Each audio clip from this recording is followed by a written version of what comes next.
bien-aimés dans le Seigneur, en ce premier culte, après les assises ordinaires de notre consistoire,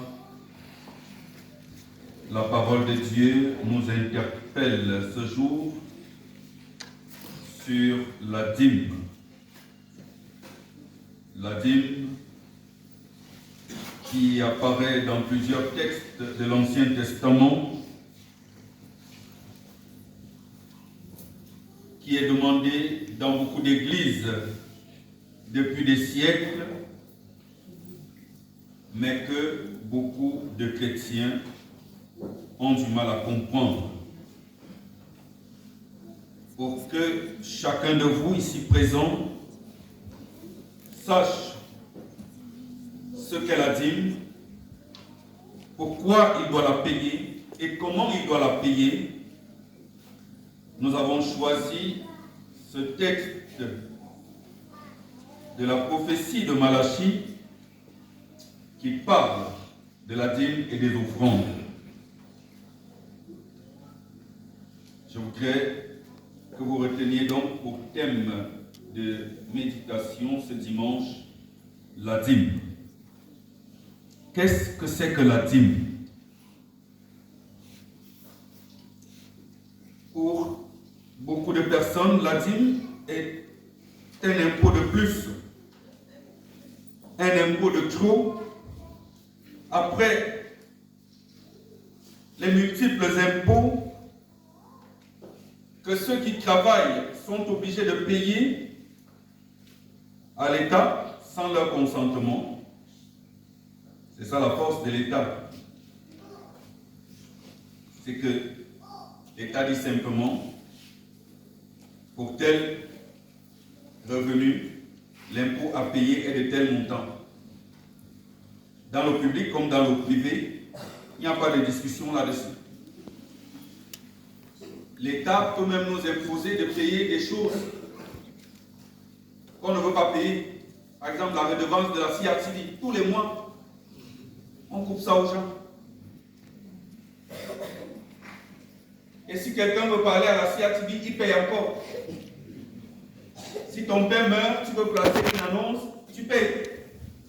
Alors que tous les mois, tous les travailleurs payent déjà. Chacun selon son salaire.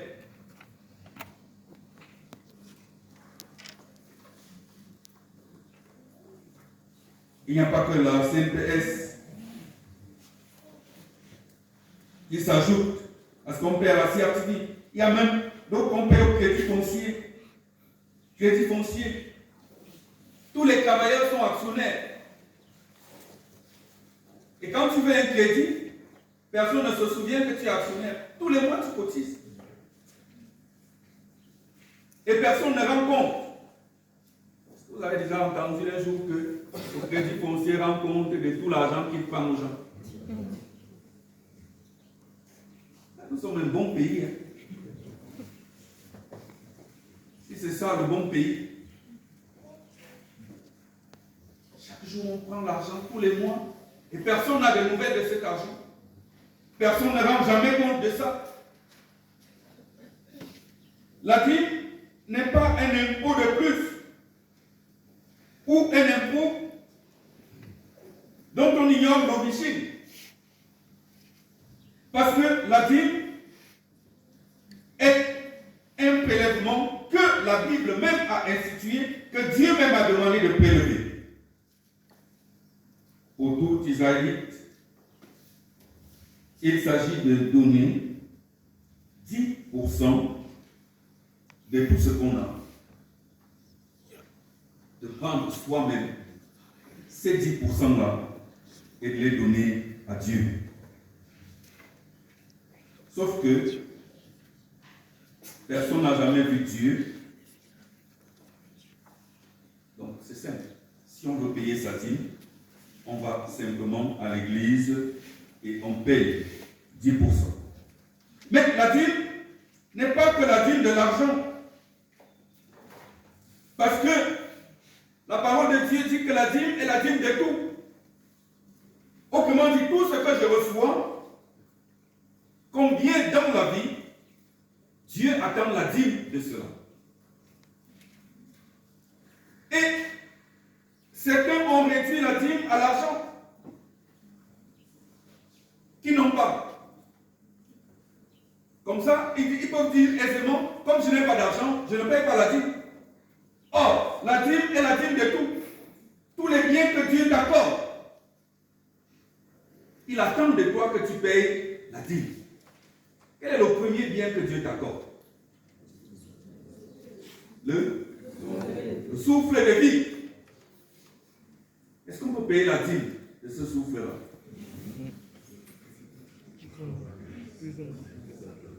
Le souffle de vie par jour, c'est combien d'heures?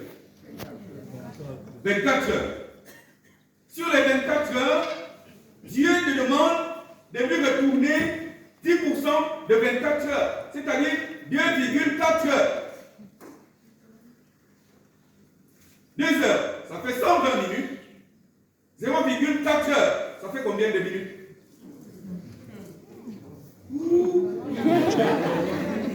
À ce moment, la multiplication te dépasse.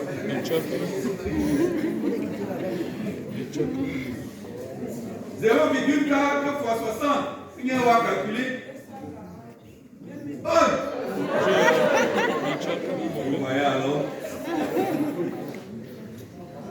Elle a oublié quelque chose, hein? C'est qu'il y a 0,6, 0,4. C'est-à-dire 0,4 fois 60, ça fait 24 minutes. Autrement dit, Dieu te demande chaque jour de ta vie de lui retourner 120 et 24 minutes, c'est-à-dire 144 minutes, que tu vas confier à ton Dieu tous les jours de ta vie. 144 minutes par 7, ça fait combien?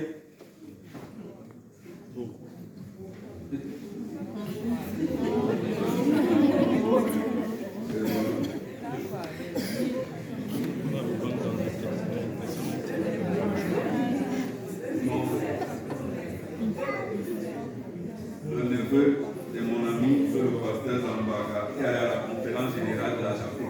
Pour la première fois, son petit-fils.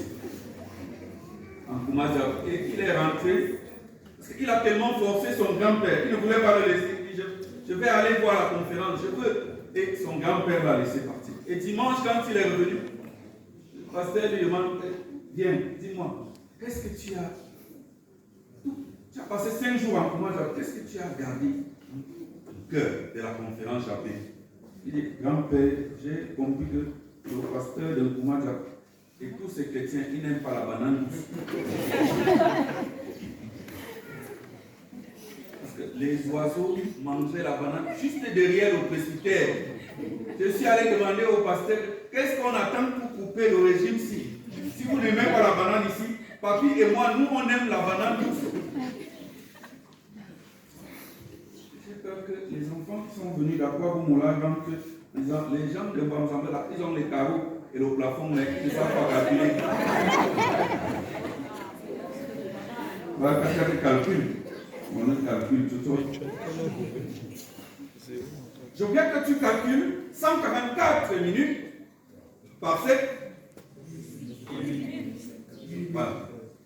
Et tu divises maintenant par 60. En fait, c'est-à-dire que sur les 7 jours que Dieu te donne, il attend que tu lui consacres par semaine 16 heures au moins de ton temps. Si le temps qu'on consacre à Dieu, nous le passons dans son saint lieu, dans le temple, alors on comprend que le temps que nous donnons à Dieu dans le temple n'est même pas le 10e de la dîme du temps que nous devons consacrer à Dieu. Parce que je dis, toi tu n'es jamais là pour la prière. Tu es seulement là dimanche. Tu arrives quand on chante le cantique pour lire la parole de Dieu. Bon, parfois c'est quand on chante le cantique final que toi tu arrives. Et c'est, autrement dit, même sur le temps seulement, c'est-à-dire ce que tu n'as pas besoin de donner en termes financiers, tu as du mal à observer ce qu'elle a dit. quand tu es chez toi, quel est le temps que tu consacres à l'étude de la parole de Dieu? Quel est le temps que tu consacres à la prière? Il y a des gens qui prient seulement quand ils sont en danger. C'est là le nom de Jésus sort de leur bouche comme ça. C'est quand il y a un danger. Tant qu'il n'y a pas de danger, il ne faut pas la nécessité de prier. Dieu te demande de lui consacrer 10% de tout ce qu'il te donne. Pour l'Israélite, cela est simple. Parce que tout ce qu'il a vient de Dieu, alors il retourne à ce Dieu 10% de tout.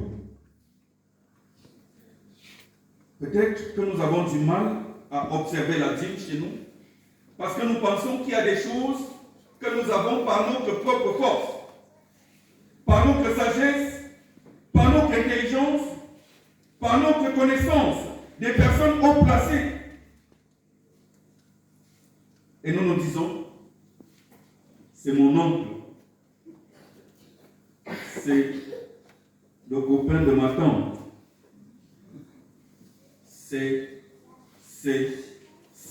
et on ne voit pas Dieu dans les bienfaits qu'il nous donne gracieusement.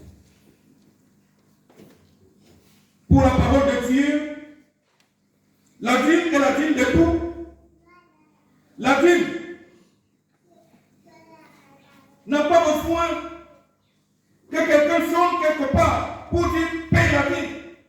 Et c'est pour ça que personne ne connaît la dîme que l'autre doit payer, même en termes d'argent, parce que personne ne sait ce que l'autre a comme ressources. Si ta femme est à la maison, elle ne travaille pas, ne pense pas qu'elle n'a pas l'argent.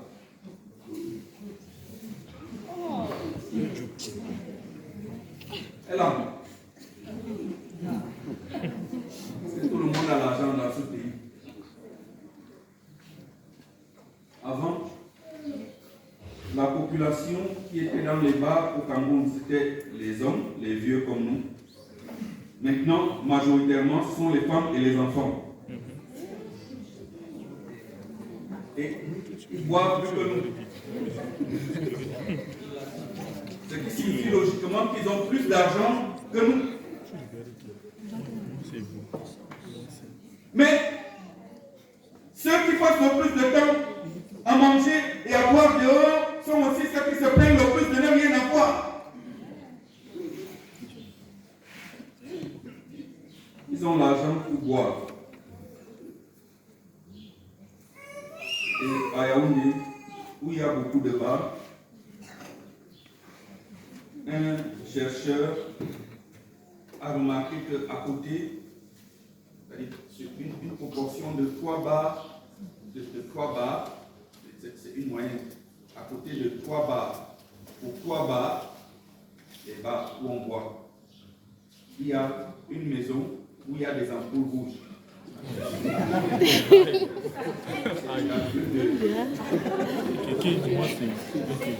Son étude a continué que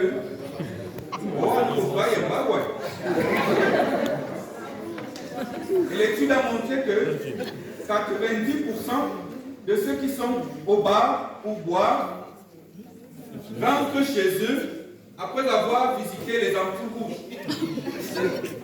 C'est un cycle comme ça. Le bar, l'ampoule rouge et la maison. Mais ils n'ont rien pour la dîme.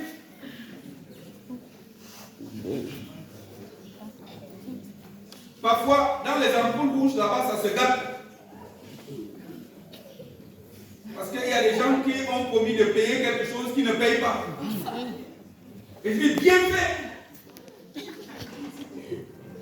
Je passais par Emombo un soir pour une veillée et il y avait une bagarre.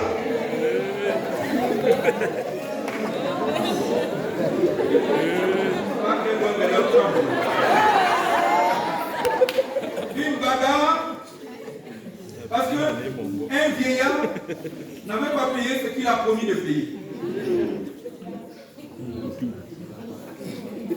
Mais il a fait ce qu'il voulait faire. Et on lui a dit, les lois d'ici, c'est que tu payes.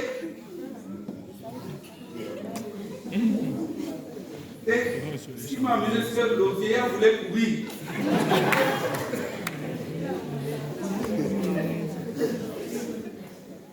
de courir en tenue d'Adam et Ève.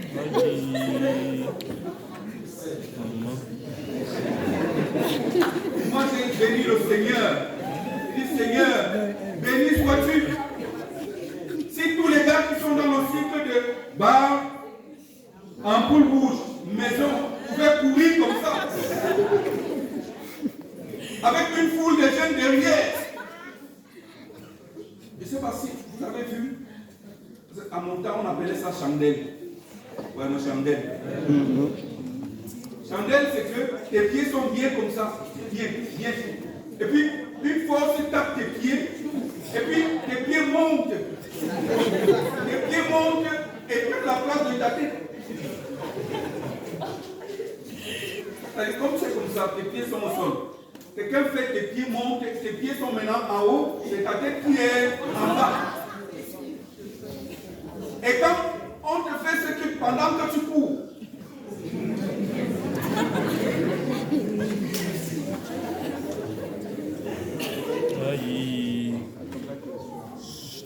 parce qu'il y a eu un bouchon et tout le monde reprochait aux jeunes. Pourquoi vous faites ça? À vous de père. Et moi j'ai reproché à ceux qui reprochaient les jeunes. Vous dites, pourquoi vous empêchez qu'on punisse un pécheur?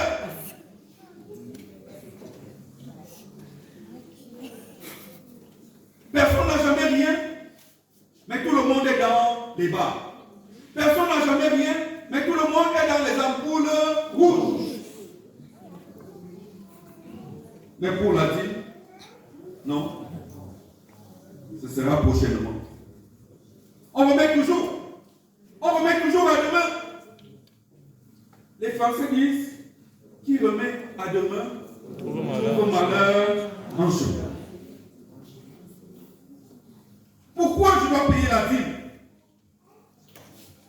La première raison est simple, c'est que c'est Dieu qui veut que je paye. Donc, ce que Dieu veut est un ordre. Si Dieu dit, je fais, j'exécute. Je ne cherche pas à savoir qu'est-ce que Dieu me demande de faire. Je fais d'abord. Si Dieu me dit de payer la dîme, ça veut dire que je dois payer. Est-ce que je vais commencer à réfléchir, à demander à Dieu ce que tu me demandes de payer là? Toi-même, j'ai d'abord quoi? Je prends l'argent où? Je fais comment pour te donner? Non, Dieu dit, la dîme est la dîme de tout. Tu n'as pas d'argent, mais tu as la force. Dieu te demande la dîme de ta force. Est-ce que ta force, c'est juste pour menacer les faibles partout? Donc, la dîme en termes de force. Travaille pour ceux qui sont faibles. Protège ceux qui sont faibles. Travaille dans les églises. Les gens ont dit, le travail des diacres, c'est de faire la propreté dans le temple. Faux. Les diacres ne sont pas des balayeurs de temple. Tous, autant que nous sommes appelés à faire la propreté de l'église. Et j'ai vu de mes yeux, de mes propres yeux, un homme, le premier militaire de ce pays, à l'époque où il était chef d'état-major des armées. Je l'ai vu avec le balai balayé dans sa paroisse ici, à Marie-Bouquet. Je l'ai vu avec la serpillère lavée. Il était pourtant ancien de l'église. Il est ancien de l'église là, mais il est au ménage. Sans attendre que quelqu'un lui dise, viens laver, viens balayer. Mais pour toi, non. Les diacres doivent nettoyer. Et c'est pour ça que, dans le culte, même à l'intérieur du temple, ceux qui prennent le temps pour un restaurant, ils mangent des biscuits et ils jettent au sol. Pour ça, je regarde toujours dans le temple pour voir qui a eu le courage de venir jeter les ordures dans la maison du Seigneur. Parce que, comme Dieu m'a donné un peu la force, je vais faire ce que Jésus a fait. Et je vais faire plus que Jésus. Parce que, comme lui, il était doux, il a pris un petit fouet, il faisait, non. Si là, ce sera violent. Personne n'a le droit de mépriser la sainteté du don.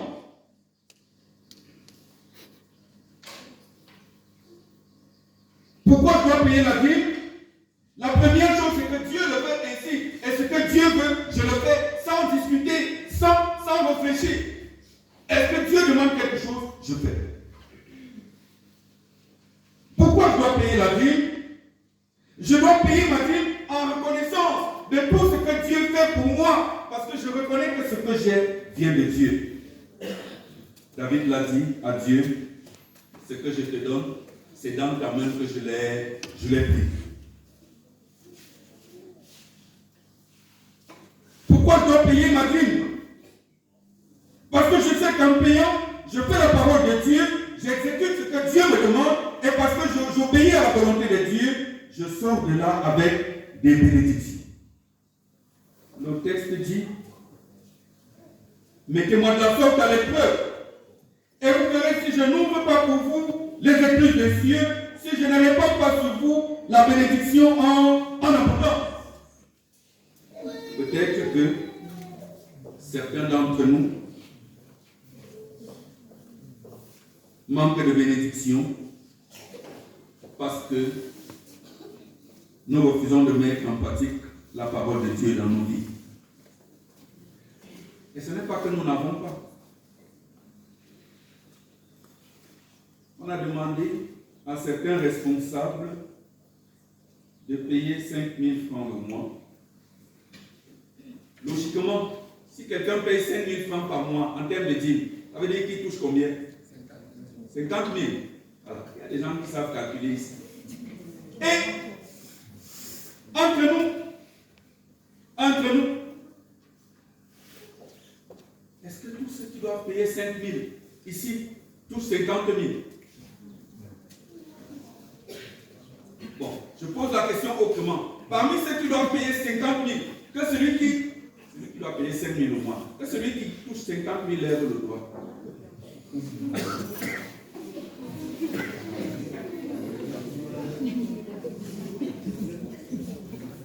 S'il n'y a personne, vous comprenez donc que nous sommes dans ce camp malachitique. Nous comprenons Dieu. Nous comprenons Dieu. Nous nous mettons dans une catégorie qui n'est pas la nôtre, et même dans cette catégorie-là, nous avons du mal à payer. Il y a des gens qui sont dans l'endettement de 50 000, 100 000.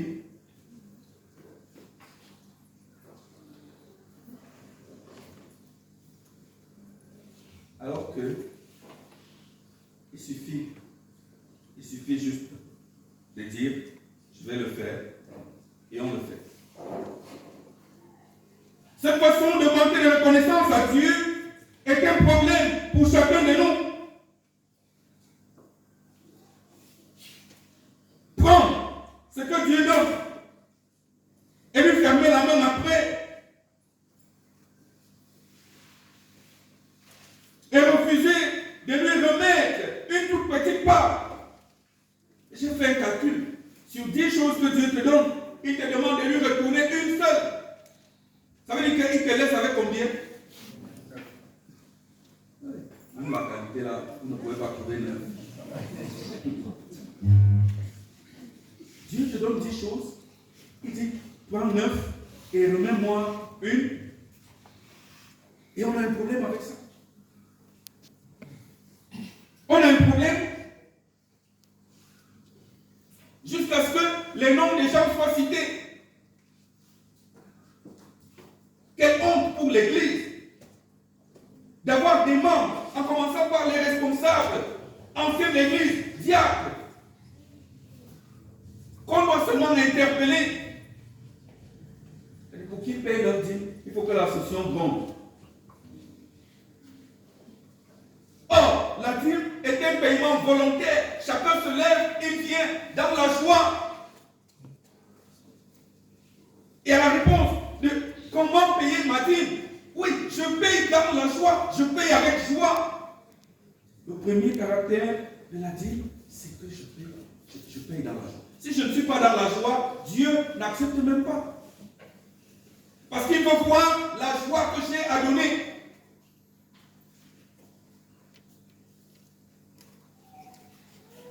quelqu'un a confondu des billets. Il y a des gens qui sont tellement chiches qu'ils comptent dans la poche. Ils touchent. Et pendant ce temps, le diable est devant lui. Et il sent que, non, il faut quand même donner déjà. Et il a sorti le billet qu'il ne voulait pas sortir.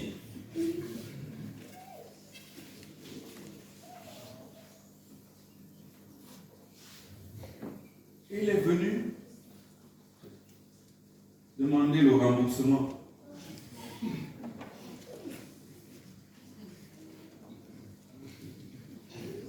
Vraiment, j'avais beaucoup de billets. C'est 500 que je voulais donner. C'est 2000 qui est sorti.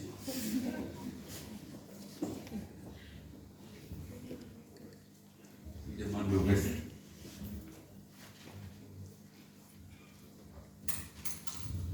Je ne sais pas comment ça se passe dans les bars. Mais si tu te trompes de billets, tu donnes à la fille qui va au bar. Tu pars, et tu reviens. Tu dis, je voulais payer ma facture de 2000, j'ai donné 10 000. Elle va te rembourser. Non, personne ne va dans les bars ici.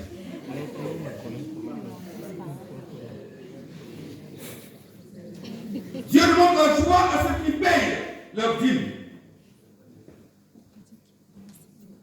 Dieu leur demande aussi de payer en toute humilité. Le Seigneur Jésus l'a dit, ce que ta main droite donne, la main gauche ne doit pas être au courant.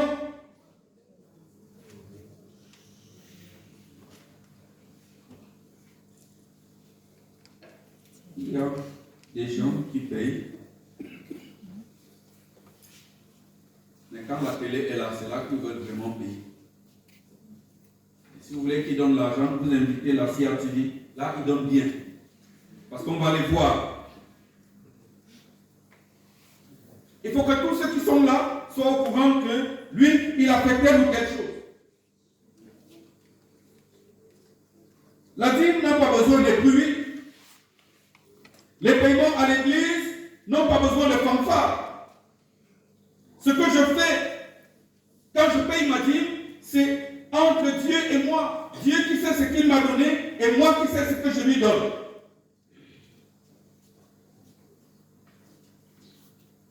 L'église n'aime pas les bruits. Surtout les bruits inutiles. L'église n'aime pas aussi ce qui donne. Dans la tristesse, par contrainte. Et Paul l'a dit, donnez sans contrainte. Si vous payez parce qu'on vous force à payer, vous ne payez pas véritablement. Et Dieu ne prend pas ce genre d'offrande avec joie.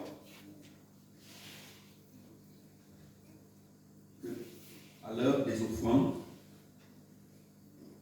on dirait qu'on a annoncé un deuil à chacun de nous. Chacun vient donner, étant tout triste. C'est parce que je ne sais pas imiter la tristesse des gens qui donnent avec tristesse. J'allais vous montrer à quoi ça ressemble.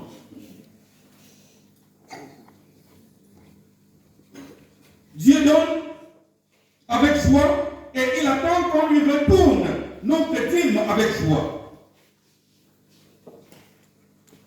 Dieu aime ceux qui donnent sans compter. Et Dieu n'a pas dit tel donnera et tel autre ne donnera pas. Tous, nous devons donner. Les pasteurs en premier. Parce que Dieu a dit à ceux qui reçoivent la dîme de payer la dîme de la dîme. Donc, si même les pasteurs sont appelés à payer la dîme de la dîme, comment vous pouvez être expert de ce paiement?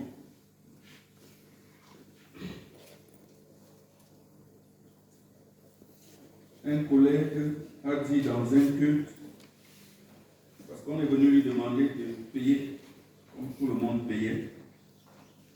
Il dit, mon miave,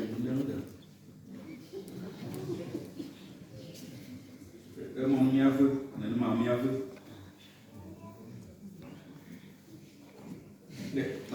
Ma veuve, mon aïe a ce soir.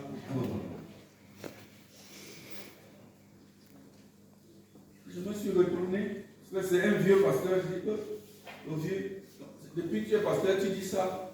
Il dit, oui, c'est ça. Nous sommes là pour recevoir. On donne aussi.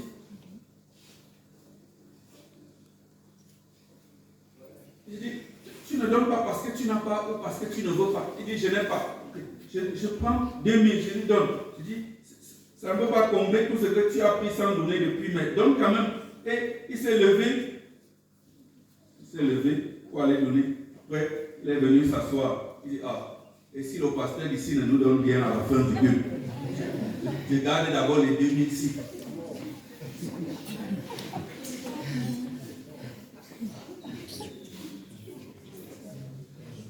Cette culture d'attendre toujours qu'on te donne, on te donne, on te donne. Et on était à la chaire, j'ai vu, on va faire les bruits. Sinon, j'allais lui dire, remets mes 2000. Et mon cœur, je voulais dire ça. Mais comme on est au culte, s'il est dit donne, je sais qu'il ne va pas donner.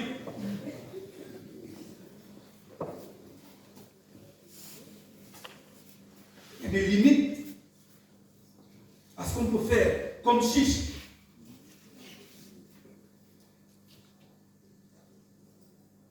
Un ancien a donné 500 dans les offrandes. Un jour, il dit à la diacre à l'oreille, ramène le reste. Il y a quel reste sur 500?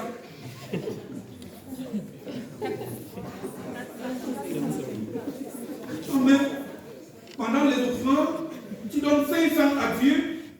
Au lieu de demander pardon à Dieu que je n'ai pas donné ce que je devais donner, et tu dis encore à la diacre, je veux le reste. Et le diacre, le pasteur a dit qu'il n'y a pas de reste. Et lui, il insiste. La diacre vient me demander, pasteur, l'ancien là me fait comme si il veut le reste de son offrande. Et moi, je me lève, je dis, il n'y a pas de reste. Ce que tu as donné, c'est donné.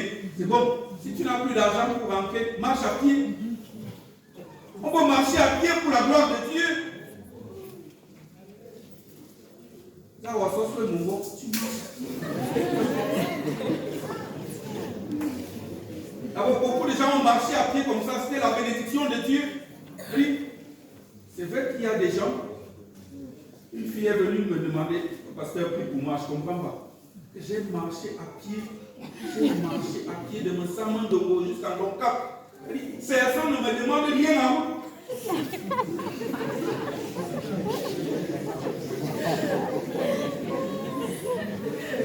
On peut marcher à pied comme ça et on est béni. Pour la gloire de Dieu, je peux marcher à pied. Par amour pour Dieu, je peux souffrir. Je peux rester sans manger pour la gloire de Dieu. Parce que je sais que Dieu me bénira après cela. Et c'est ça la difficulté que nous avons. Le grand-père de ma mère était polygame. Un boulot qui était polygame. Normalement, chez les petits, un vrai homme est polygame. Et c'est ça. C'est pour ça que beaucoup de nos grands-parents ont eu du mal à entrer à l'EPC, même au temps des Américains. Parce que les Américains ont fait quelque chose d'exceptionnel. C'est-à-dire qu'ils ont refusé la polygamie de l'homme. C'est-à-dire, si un homme a cette femme, on dit que c'est un méchant. Il est polygame, il ne doit pas entrer dans l'église. Mais toutes les 7 femmes, elles peuvent entrer dans l'église. Jusqu'à être ancienne de l'église même. Bon, je me suis rappelé qu'il y a une histoire de Jésus. Des gens sont venus dire à Jésus, Voici, on a trouvé la femme si en train de faire l'adultère. La loi dit qu'une femme comme ça doit mourir. C'est ça que les Américains ont fait, de l'autre sens. C'est-à-dire que la femme qui fait adultère est méchante. Bon, l'homme avec qui elle a fait ça, c'est un ange. Les Américains ont dit la femme qui est dans la polygamie, c'est une bonne femme. C'est le polygame, même leur mari là, qui est mauvais. Mon arrière-grand-père là avait beaucoup de femmes. Et quand il voyageait pour partir, il n'avait pas besoin d'aller avec ses femmes. Parce que l'hospitalité chez les Bétis, c'est que comme on marchait à pied, tu calcules que la nuit va tomber, comme je vais la nuit va me trouver vers Simalène. Non, tu calcules, tu es en Simalène, tu dis, comme je vais au bas là, mieux la nuit, je me trouve chez mon ami Ngoubou, à Aouja. Et tu marches jusqu'à chez lui, c'est là que tu dors. Tu n'as pas, parce que comme il est comme toi, il a cette femme sur place. Tu ne marches pas avec ta femme. Parce que sur place, là où tu vas dormir, ton ami va te donner une femme. Et voilà.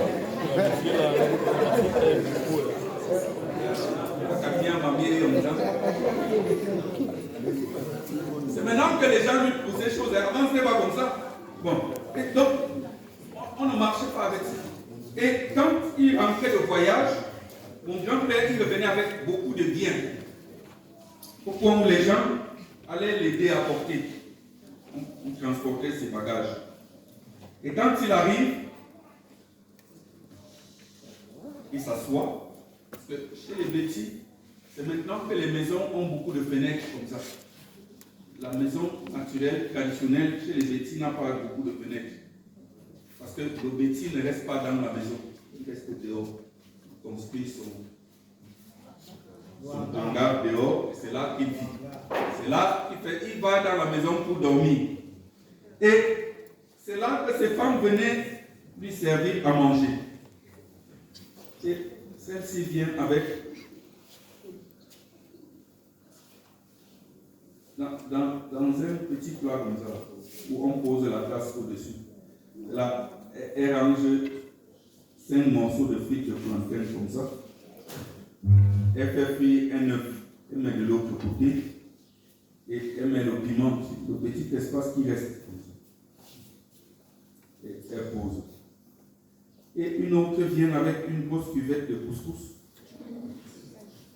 avec les gombos, et elle place. Et comme ses frères sont venus de sa vie, on mange tout. Et c'est là qu'il appelle maintenant ses serviteurs pour dire, allez prendre les paquets que j'ai amenés pour les femmes. La femme qui a amené une sous-tasse comme ça, avec les œufs, il dit, mettez la quantité de biens qui peut suffire. Il dit, si ça déborde, vous enlevez, parce qu'il n'y a pas l'espace.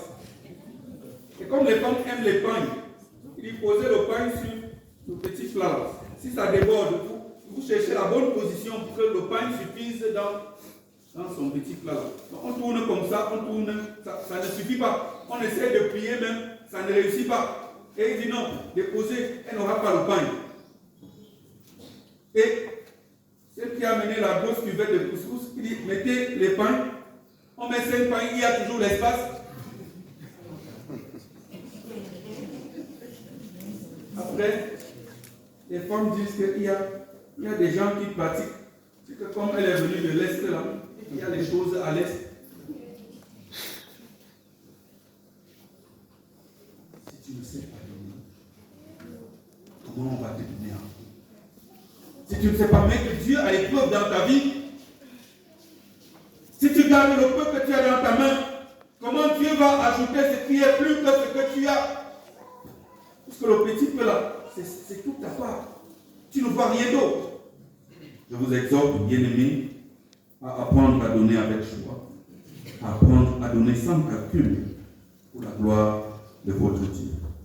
La dîme est obligatoire pour tous, du pasteur aux simples fidèles, tous. Nous devons payer notre part. En ce début d'année, je vous exhorte à examiner votre conduite de l'année dernière. Je vous exhorte à apprendre à nous pour que la bénédiction de Dieu trouve une place dans votre vie et dans votre maison.